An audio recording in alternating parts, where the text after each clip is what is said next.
I don't understand. Where's my money? I asked, staring at the nearly empty balance on the banking app. My chest tightened as I scrolled through the transactions again, hoping I'd somehow missed something. But no, the balance was unmistakable. Almost $110,000, the money I'd worked for every summer since high school, was gone. Edward, my stepfather, sat across the kitchen table, casually flipping through the mail. He didn't even look up. Relax, Clarice, it's not gone. I moved it into a better account for you, higher interest and all that. I blinked, trying to process his words. You moved it without telling me? He finally glanced up, his expression calm and patronizing. You'll thank me later. It's earning more for you this way. Something about his tone didn't sit right with me. What account? I asked, my voice sharper now. Show me. Oh, it's tied up in some obligations right now, he said, waving his hand dismissively. But don't worry, it's being put to good use.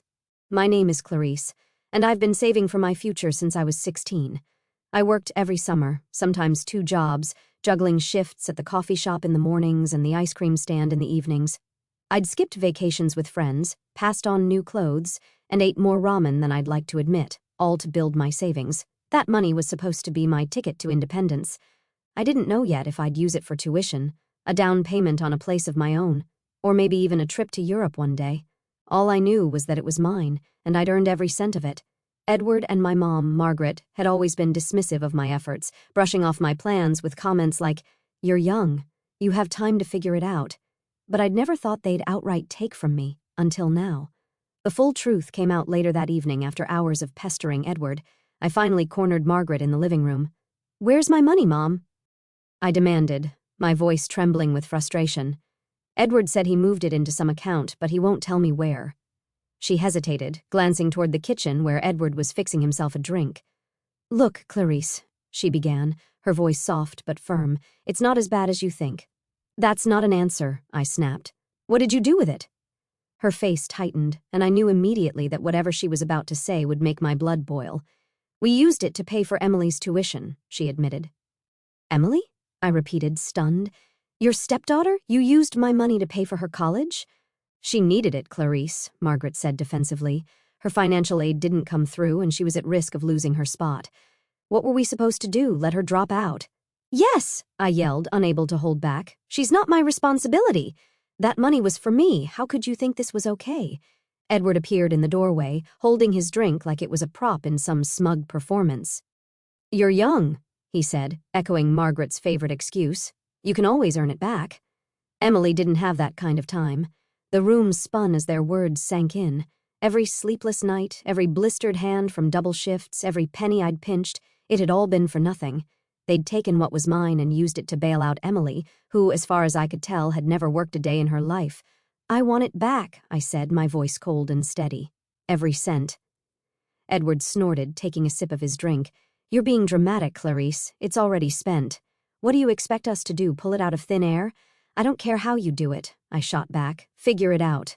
Margaret sighed, rubbing her temples like I was the unreasonable one. "Clarice, please. You're acting like we robbed you. We're family. Sometimes sacrifices have to be made." "Sacrifices?" I snapped. "I made sacrifices. I worked for that money. Emily didn't sacrifice anything." "You stole it and handed it to her like it was yours to give." That night, I barely slept. I lay in bed, replaying the conversation in my head, my anger simmering hotter with every passing hour. By morning, I'd made up my mind. The first call I made was to Danny. "I need help," I told her, my voice shaking as I explained what had happened. Her outrage was immediate. "They did what? Clarice, that's theft. You need to call a lawyer." The second call I made was to a law firm Danny recommended. The woman I spoke to listened patiently as I poured out the whole story, from Edward's manipulative charm to Margaret's dismissive excuses. "This is a clear case of unauthorized use of funds," the lawyer said after a long pause. "We can definitely pursue legal action, but it'll require some documentation on your part. Do you have access to the account statements?" "Yes," I said, my determination hardening. "I'll send you everything." As I hung up, a strange calm settled over me. I wasn't sure what would come next, but one thing was clear. I wasn't letting them get away with this. Edward and Margaret thought they could take advantage of me because I was young, because I was family, because they assumed I wouldn't fight back. They were about to learn how wrong they were. The next few days were a whirlwind of phone calls, emails, and an overwhelming mix of emotions. Danny sat with me one evening, helping me sort through old bank statements to gather evidence for the lawyer. "I still can't believe they had the audacity to take it," she said, shaking her head as she highlighted the suspicious transfer. "Like, who does that? And for Emily, of all people, doesn't she already get everything handed to her?" I nodded, biting the inside of my cheek to keep from snapping the pen I was holding. She's never had to work for anything in her life, and now they're acting like I'm the selfish one for wanting my money back. "Well, you're doing the right thing," Danny said firmly. "They're counting on you feeling guilty, but you don't owe them anything." This was theft, plain and simple. The lawyer, Rebecca, agreed during our first formal meeting. She reviewed the documents I'd brought and nodded approvingly. "This is more than enough to support your case," she said. "Since Edward transferred the money from your account without explicit permission, it qualifies as unauthorized use of funds. We'll start by sending a demand letter." I leaned forward in my chair. "And if they ignore it? Then we escalate," she said simply. "But trust me, most people respond when the legal system gets involved. They're likely panicking already." The thought of Edward and Margaret scrambling to cover their tracks gave me a grim sense of satisfaction. For years, they had treated me like an afterthought, prioritizing Emily at every turn. Now they'd finally have to face the consequences. The demand letter arrived at their house 3 days later. I imagined the scene: Edward opening the envelope, his smug smile fading as he read the contents, Margaret pacing the kitchen, wringing her hands and muttering about ungrateful children, Emily, oblivious as always, lounging in her dorm room with no idea what was happening. It didn't take long for the fallout to reach me. My phone buzzed late that evening, Edward's name flashing on the screen. I debated ignoring it, but decided to pick up, my curiosity winning out. "What the hell is this, Clarice?" he barked the moment I answered. "You sent a lawyer after us?" I took a deep breath, keeping my voice steady. "I did. You stole my money, Edward. This is me holding you accountable." "Stole?" he repeated, his tone dripping with incredulity.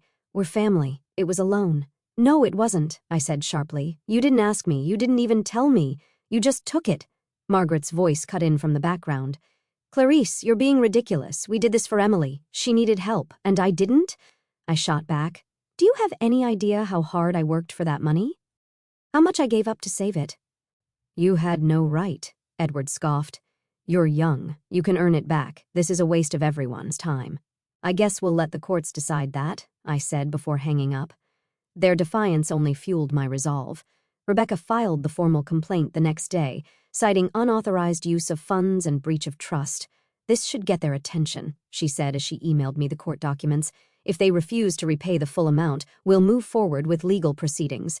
As word of the situation spread, I started hearing from extended family. Margaret had apparently told them I was being unreasonable, framing herself and Edward as selfless parents who'd made a tough decision for the good of the family. But I wasn't about to let their narrative go unchecked. During one particularly heated phone call, my aunt tried to intervene. "Clarice, you have to see it from their perspective," she said. "They were just trying to help Emily." "Isn't that what family does?" "Family doesn't steal from each other," I replied coldly. "They could have asked me. They didn't. They just took what they wanted and assumed I wouldn't fight back." There was a long pause before she muttered, "Well, I suppose you have a point." Meanwhile, Danny became my lifeline. She stayed up late with me, going over Rebecca's updates and helping me stay focused. "I know it's exhausting," she said one night as we sat in my living room, surrounded by paperwork, "but you're almost there. They're already cracking under the pressure." She wasn't wrong. Margaret had started sending me long, rambling texts, alternating between guilt-tripping and pleading for forgiveness. "We didn't mean to hurt you. Can't we just move on from this?" One message read. Another said, "Why are you dragging us through this? Emily's education is important. Don't you want her to succeed?" Edward, on the other hand, doubled down on his arrogance. When Rebecca contacted him for a statement, he refused to cooperate, insisting the money was family property and that I had no claim to it. "Let him dig his own grave," Rebecca said when I told her. "The courts don't look kindly on people who justify theft as a family matter." The breaking point came when Emily finally found out what was happening. She called me out of the blue, her tone more annoyed than apologetic. "Why are you making such a big deal about this?" she asked. "It's not like you needed the money right away." "Do you even hear yourself?" I snapped. "That money wasn't yours. It wasn't Edward's. It wasn't Margaret's. It was mine, and you're benefiting from something that was stolen from me." "Well, what do you want me to do about it?" she said, clearly exasperated. Nothing, I replied. I want them to do something about it, and trust me, they will. By the time the court date was set, Edward and Margaret were visibly unraveling.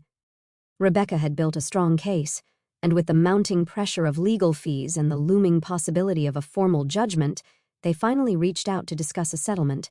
"We'll pay you back," Edward said begrudgingly during the mediation. "But this is ridiculous, Clarice. You're tearing the family apart over a misunderstanding." "No," I corrected him. "You tore this family apart the moment you decided my hard work didn't matter. This is me fixing it." The mediation room was stark and sterile, the kind of place that didn't allow for illusions. Edward sat across the table from me, arms crossed, his face a mask of frustration. Margaret sat beside him, wringing her hands and avoiding my gaze. Rebecca, my lawyer, sat confidently at my side, flipping through the stack of documents that outlined every detail of their betrayal. The mediator, a middle-aged woman with a calm but firm demeanor, began the session. "We're here to resolve the dispute between Clarice and Edward and Margaret Reynolds regarding the unauthorized transfer of $10,000 from Clarice's account. Both parties will have the opportunity to present their positions, and will work toward a settlement that satisfies both sides. Let me start by saying this is a huge misunderstanding," Edward said, leaning forward. His tone was measured, but the tension in his voice was unmistakable. "We didn't steal anything. We moved the money to help our other daughter, Emily, with her tuition. Clarice is young. She has plenty of time to save more." Rebecca didn't even flinch.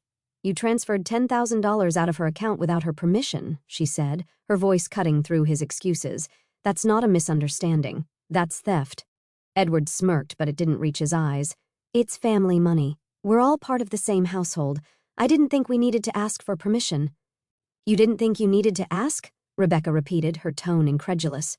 "Even though the account was in Clarice's name and she was the sole contributor?" Margaret finally spoke up, her voice shaky. "We didn't mean to hurt her. We just thought that she wouldn't notice, that she wouldn't care." I interrupted, my voice cold. "You thought you could take what I worked for and call it a family decision?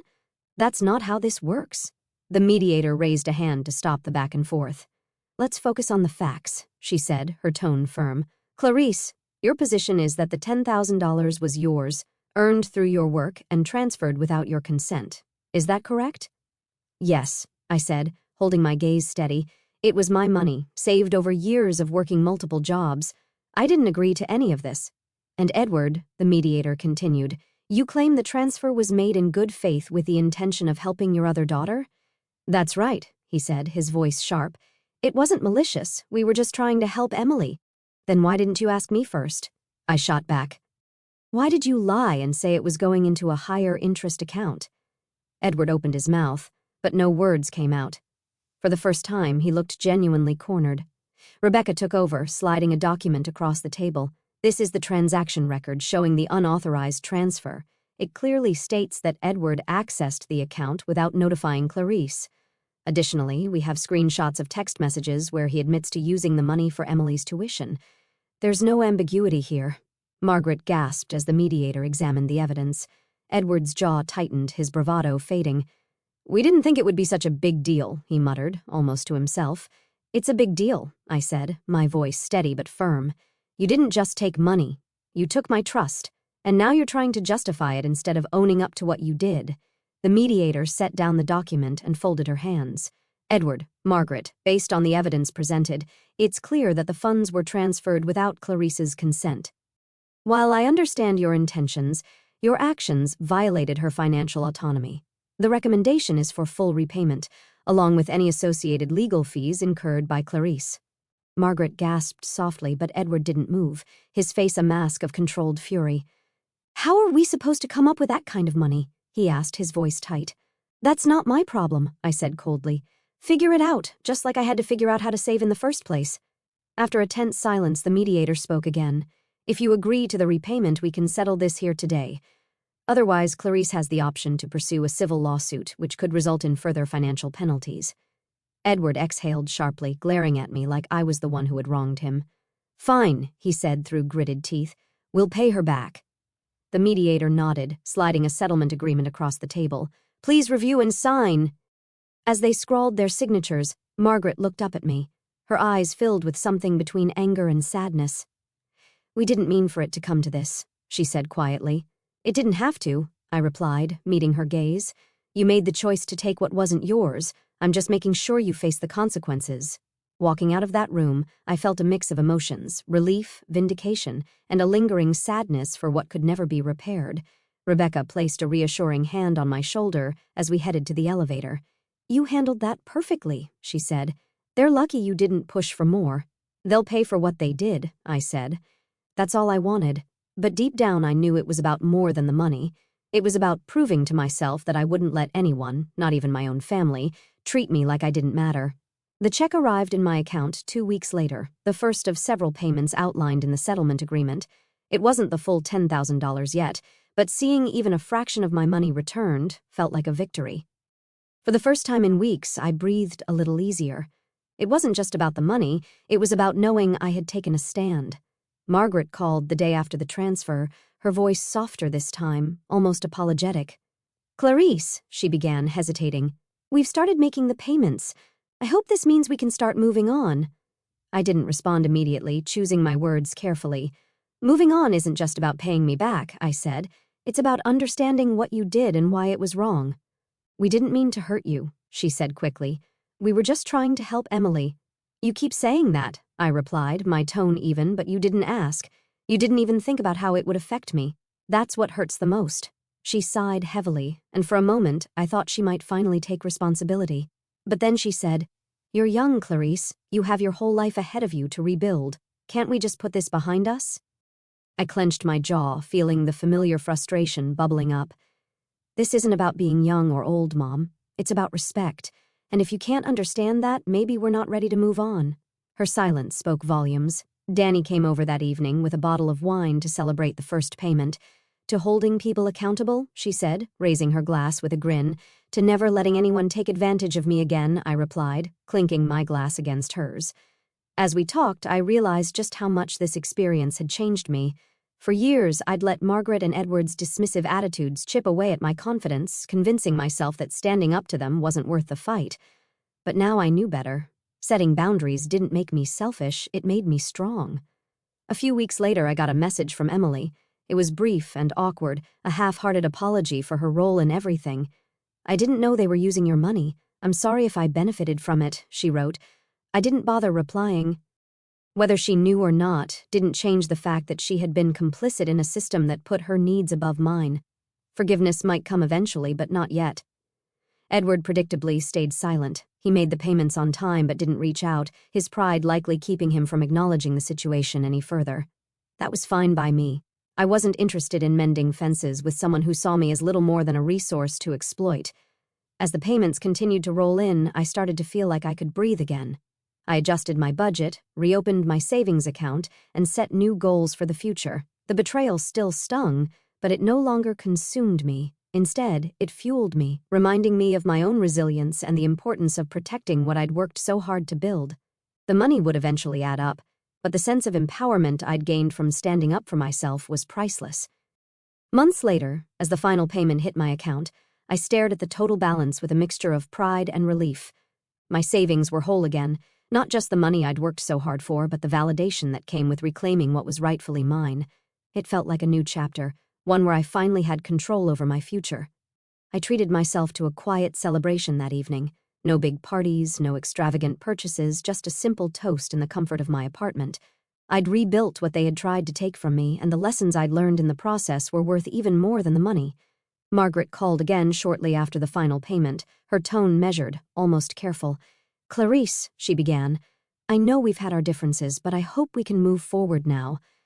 "Moving forward means respecting me," I said, my voice calm but firm. "Not just my money, but my decisions, my boundaries, my autonomy. If you can't do that, there's nothing to move forward to." There was a pause on her end, long enough for me to wonder if she'd finally heard me. "I'll try," she said quietly. "I really will." It wasn't a perfect apology, but it was a start. I didn't respond with forgiveness. It would take time to rebuild trust, but I felt a flicker of hope that maybe one day our relationship could be mended. For now, though, I was focused on myself. Danny and I sat on the balcony of my apartment a few weeks later, sipping wine as the sun set. She raised her glass and said, "So, what's next for the amazing Clarice? Big plans?" I smiled, feeling lighter than I had in months. "I'm not sure yet," I admitted. Maybe it's time to finally go back to school, or maybe I'll invest in something I've always wanted. All I know is that whatever I do next, it'll be on my terms. To your terms, she said, clinking her glass against mine. As I drifted off to sleep that night, I thought about the journey that had brought me here. Edward and Margaret had underestimated me, thinking I'd let their betrayal slide because of family ties. But I'd proven them wrong. I'd stood up for myself, reclaimed what was mine, and walked away stronger for it. The money in my account wasn't just a number, it was a symbol of my resilience, my independence, and my ability to fight for what I deserved. Whatever came next, I knew I was ready, and this time, no one would take it away from me.